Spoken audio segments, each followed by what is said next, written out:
StarCast.com.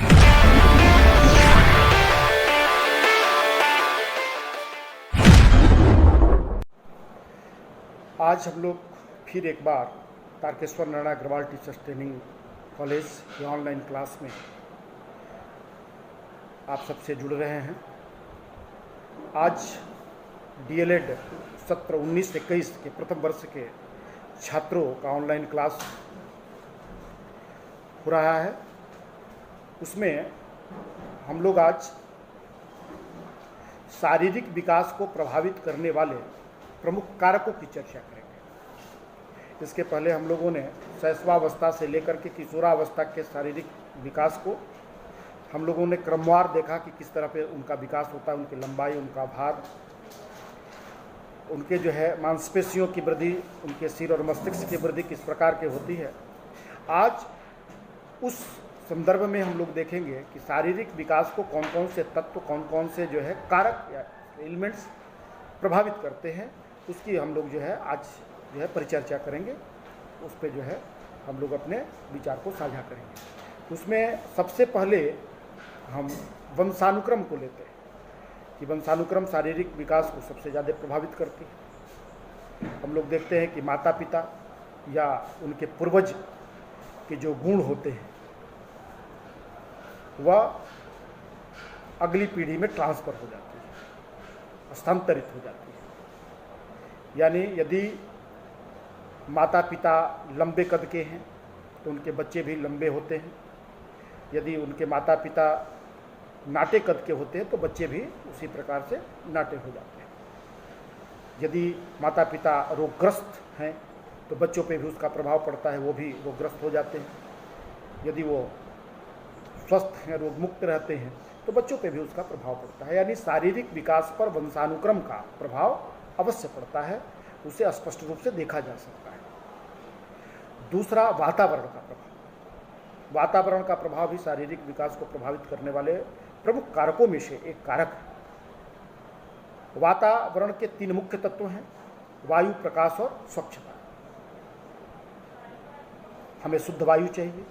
शारीरिक विकास के लिए शुद्ध वायु की सख्त जरूरत है। यदि शुद्ध वायु नहीं मिलेगा तो शारीरिक विकास कहीं ना कहीं हमारी प्रभावित होगी। साथ साथ एक अच्छे प्रकाश की ज़रूरत है, धूप की ज़रूरत है। धूप से हमें विटामिन डी भी मिलता है। सूर्य की जो है किरणें हमें विटामिन डी को प्रदान करती है। और एक अच्छे प्रकाश में अच्छी शारीरिक विकास की, नेत्र के, श्वास की तमाम चीज़ें जो है हमारी अच्छी हो जाती हैं, वो तो होती हैं। तीसरी, स्वच्छता।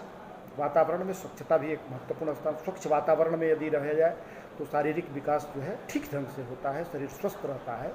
लेकिन यदि वातावरण अशुद्ध हो तो स्वाभाविक है कि अशुद्ध वातावरण में शारीरिक विकास प्रभावित होती है और ठीक से उसका विकास नहीं हो पाता है।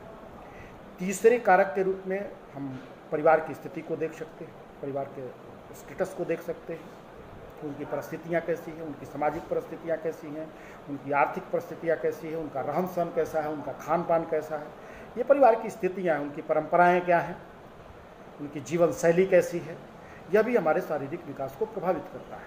यदि जो है बहुत अच्छे सामाजिक स्थिति घर की नहीं है, एक दूसरे से दूर दूर रहने की जो है प्रवृत्तियाँ हैं, तो जो है वह भी हमें कहीं ना कहीं मानसिक तनाव देता है और बच्चों के उसके शारीरिक विकास को प्रभावित करता है। खान पान यदि अच्छी नहीं है तो वह हमारे शरीर को प्रभावित करती है।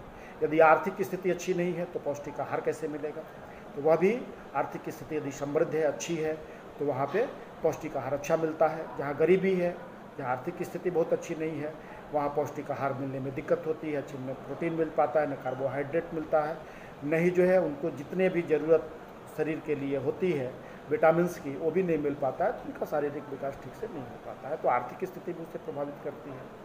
उनका फूड कल्चर जो है वो भी प्रभावित करता है, किस तरह से लोगों के घर में खाने पीने की आदत है। अच्छे खाने की आदत नहीं है, अच्छी जो है विटामिन युक्त भोजन करने की आदत नहीं है, प्रोटीन युक्त भोजन करने की आदत नहीं है, दूध लेने की आदत नहीं, तो वो भी जो है बच्चों के शारीरिक विकास को प्रभावित करती है। क्योंकि बच्चे बड़ों से को देख करके बहुत चीज़ों का अनुकरण करके खाने पीने की चीज़ों को सीखते हैं।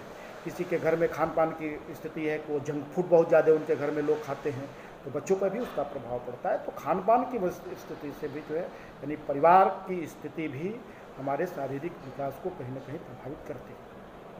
अगले बिंदु के रूप में दिनचर्या को देख सकते हैं। दिनचर्या भी हमारी अच्छी होनी चाहिए।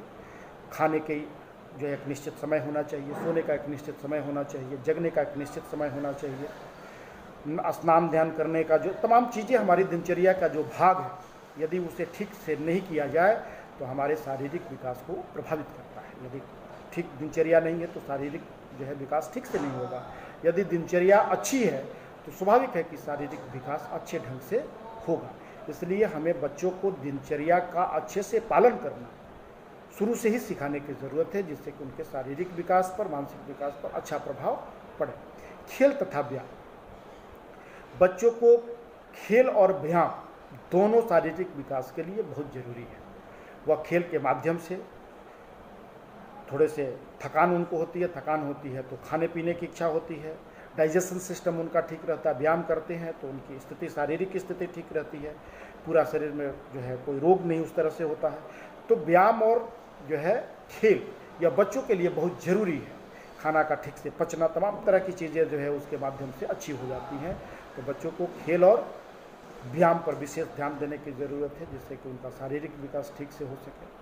विश्राम तथा निद्रा, यह भी शारीरिक विकास के लिए बहुत ज़रूरी है। यदि वह बच्चे थक गए तो उन्हें विश्राम की ज़रूरत होती है। बच्चों को एक अच्छी निद्रा की ज़रूरत होती है। वह स्वस्थ होने का प्रमाण है। अच्छी नींद नहीं आएगी तो इसका मतलब कि शारीरिक अस्वस्थता कहीं ना कहीं है। तो यदि ठीक से वो सोएंगे तो स्वाभाविक है कि उनके शारीरिक विकास पर उसका अच्छा प्रभाव पड़ेगा। इसीलिए कहा जाता है कि शैशवावस्था में बच्चों को 12 घंटे के आसपास सोना चाहिए, तो बाल्यावस्था में बच्चों को 10 घंटे के आसपास सोना चाहिए। वही किशोरावस्था में बच्चे 8 घंटे उनको सोने की ज़रूरत होती है, 8 घंटे उन्हें सोना चाहिए। तो इस प्रकार बच्चों को विश्राम और निद्रा पर्याप्त मात्रा में लेनी चाहिए, जिससे कि शारीरिक विकास ठीक से हो सके। नेक्स्ट पॉइंट स्नेह और सहानुभूति का है। यदि स्नेह और सहानुभूति जिस घर में अच्छी नहीं हो, जिस बच्चों को अच्छे से स्नेह नहीं किया मिलता है, उसको सहानुभूतियाँ नहीं मिलती है, वह बच्चे निराश होने लगते हैं, वह बच्चे हतोत्साहित होने लगते हैं, वह दुखी होने लगते हैं। और यदि यह स्थितियाँ बनती है तो उनके शारीरिक विकास को कहीं ना कहीं वो प्रभावित करती है। इसलिए देखा गया है कि जिस बच्चों को स्नेह और सहानुभूति अच्छे से मिली है उसका शारीरिक विकास अच्छे से होता है। जिन बच्चों को स्नेह और सहानुभूति का जीवन में अभाव रहता है वह बच्चे दुखी होते हैं और उनकी शारीरिक विकास ठीक से नहीं होता है। इसलिए बच्चों को स्नेह और सहानुभूति दे करके उनके शारीरिक विकास को अच्छे तरीके से बढ़ाया जा सकता है, अच्छा किया जा सकता है। अन्य कारक को भी इसमें हम लोग शामिल कर सकते हैं। अन्य कारक भी शारीरिक विकास को प्रभावित करता है। अन्य कारकों में हम लोग रोगों को ले सकते हैं। यदि किसी व्यक्ति को रोग है तो स्वाभाविक है कि उसका शारीरिक विकास ठीक से नहीं होगा। अब रोग की अवस्था में उसका शारीरिक विकास कैसे, यह बड़ी दिक्कत होती है। इसलिए रोग भी हमें शारीरिक विकास को प्रभावित करते हुए दिखता है और शारीरिक विकास को प्रभावित करता है। दुर्घटना, यदि दुर्घटना हो जाए तब भी जो है शारीरिक विकास अब जो है ठीक से डेवलपमेंट नहीं होता है। वो भी जो है उचित जो होना चाहिए शारीरिक विकास, जो तीव्रता होनी चाहिए शारीरिक विकास की, वह उनमें नहीं होती है। जो वृद्धि और विकास की परिस्थितियाँ होती हैं उस समय वो डिस्टर्ब हो जाती हैं और वास्तविक रूप से जिस स्तर पर होना चाहिए शारीरिक विकास नहीं हो पाता है। अतः दुर्घटना भी शारीरिक विकास को कहीं ना कहीं प्रभावित करती है। प्रभावित करने वाले कारकों के रूप में उसे जाना जाता है। भौगोलिक परिस्थितियाँ, यदि हमारे शारीरिक विकास को भौगोलिक परिस्थितियाँ भी प्रभावित करती हैं। भौगोलिक परिस्थितियाँ यदि अच्छी नहीं हो तो हम देखते हैं कि वहाँ शारीरिक विकास अच्छा नहीं होता है। इसलिए शारीरिक विकास के लिए अनुकूल भौगोलिक परिस्थितियाँ भी होना बहुत जरूरी है। यदि अनुकूल भौगोलिक परिस्थितियाँ नहीं होंगी तो वह शारीरिक विकास को कहीं न कहीं दुष्प्रभावित करेगी ही करेगी। इसलिए भौगोलिक परिस्थितियाँ भी हमारे शारीरिक विकास को प्रभावित करने वाले कारकों के रूप में वह भी कहीं न कहीं वो प्रभावित करती है। जितना शारीरिक विकास एक अच्छे भौगोलिक स्थिति में होती है, एक अन्य विपरीत परिस्थिति की जो भौगोलिक स्थिति होती है वहाँ पे नहीं होती है। अत्यधिक ऊंचाई वाले प्रदेशों, अत्यधिक ठंड वाले प्रदेशों में, अत्यधिक गर्मी वाले प्रदेशों में, तो जहाँ पर भौगोलिक स्थितियों की समानता नहीं हो, शारीरिक विकास के लिए जितनी जरूरी है उतना नहीं हो, तो वहाँ जो है शारीरिक विकास कहीं ना कहीं प्रभावित होता है, ठीक ढंग से नहीं होता है। इसलिए भौगोलिक परिस्थितियों को भी इसमें काफ़ी योगदान उसका है जो है शारीरिक विकास के लिए। एक अन्य कारक को भी रूप में हम लोग देख सकते हैं, गर्भावस्था में माँ द्वारा की गई असावधानी। यदि शिशु जो है माँ के पेट में है तो 9 महीने उसका भरण पोषण माँ के भोजन से ही होता है। तो यदि माँ ठीक से भोजन नहीं करती, जितना पौष्टिक आहार लेना चाहिए वह नहीं लेती है, क्योंकि माँ की पौष्टिक आहार से ही बच्चों को आहार मिलता है। तो यदि वह पौष्टिक आहार लेती है तो स्वाभाविक है कि बच्चों को भी पौष्टिक आहार प्राप्त हो रहा है, बच्चों को में भी शारीरिक विकास में वृद्धि हो रही है। लेकिन यदि कोई असावधानी कर देती है, खान पान में असावधानी, उठने बैठने में असावधानी, रहन सहन में कहीं असावधानियाँ होती हैं, तो उसका भी प्रभाव कहीं न कहीं बच्चों के शारीरिक विकास पर देखने को मिलता है।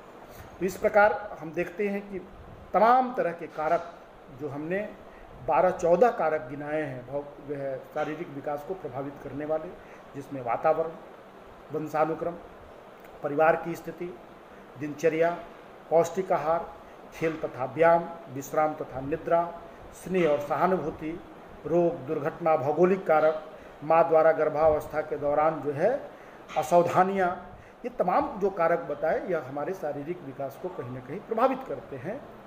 और उसके प्रभाव के कारण यदि वो ठीक से नहीं हुआ तो शारीरिक विकास ठीक से नहीं होता है, और यदि वह ठीक स्थिति में होता है, जितने भी कारक उसकी अच्छी स्थिति होती है तो शारीरिक विकास अच्छे ढंग से होते हैं।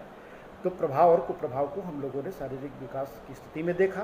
तो ये सभी कारक जो है शारीरिक विकास को प्रभावित करने वाले प्रमुख कारक हैं। हम लोग अगले कक्षा में अगले टॉपिक पर फिर से चर्चा करेंगे। आज चर्चा बस इतना ही। धन्यवाद। जय हिंद, जय भारत।